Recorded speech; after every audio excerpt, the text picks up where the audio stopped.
अस्सलामुअलैकुम दोस्तों, आज की इस वीडियो में हम आपके लिए लाए हैं दुनिया में मौजूद ऐसे खतरनाक सांप जिन्हें देखना तो दूर, उसके नाम से बड़े बड़े स्नेक रेस्क्यू के पैर काम जाते हैं। तो क्या आप तैयार हैं ऐसे खतरनाक सांपों को देखने के लिए?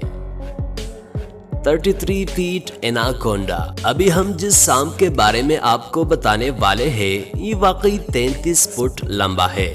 ये तो हो गई इसकी लंबाई की बात। अगर इसकी चौड़ाई की बात करें तो सांप की चौड़ाई 1 मीटर तक है। दोस्तों, ये बात साल 2016 की है जब ब्राजील में एक कंस्ट्रक्शन के दौरान सांप को निकाला गया। दोस्तों, अगर इस एनाकोंडा की वजन की बात की जाए तो ये करीब 900 पाउंड तक था, जो कि अगर किलोग्राम में देखा जाए तो लगभग 400 किलोग्राम था।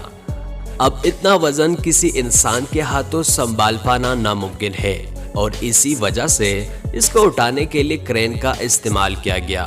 इसके साथ साथ इसको काबू करने के लिए जंजीरों से कैद कर लिया गया। मेडूसा।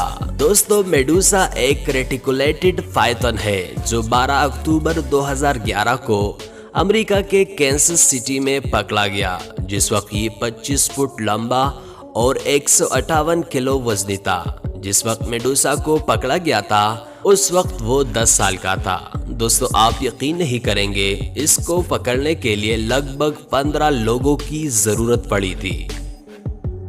दोस्तों, अब आप सोच रहे होंगे कि इतना बड़ा होने के साथ साथ इसकी डाइट कैसी होगी। तो बात जब खाने की आती है तो खरगोश, सुअर और हिरन का कॉम्बिनेशन हर हफ्ते में 2 बार दिया जाता है। इस सांप का नाम Guinness book of world record में भी दर्ज है। जायंट स्नेक पोटो। दोस्तों, अगर देखा जाए तो सांप लोगों को जमीन पर चलते फिरते मिल जाते हैं, पर क्या आपने कभी हवा में उड़ते हुए सांप को देखा है? आइए दिखाते हैं आपको। दोस्तों, हमारे इस जायंट फोटो सांप के सामने आने का मजेदार किस्सा हुआ है। तो दोस्तों, हुआयू के दूसरी जंगी अजीम के दौरान जब कोंगो के इलाके में पायलट अपनी फौजी साथी के साथ अपने बेस की तरफ लौट रहा था, तभी उसकी नजर अचानक इस बड़े दिखने वाले मखलूक पर पड़ी, जिसके बाद उसने हेलीकॉप्टर नीचे की तरफ करते ही उस पर सांप ने अटैक किया। हेलीकॉप्टर में मौजूद पायलट ने अपने अंदाजे के मुताबिक इस सांप की जो पैमाइश बताई वो 50 मीटर तक थी, लेकिन जब इसकी जांच CIA वालों को हवाले की गई तो उसने सबको चौंका दिया, क्योंकि उसके मुताबिक इसकी लंबाई लगभग 200 मीटर थी।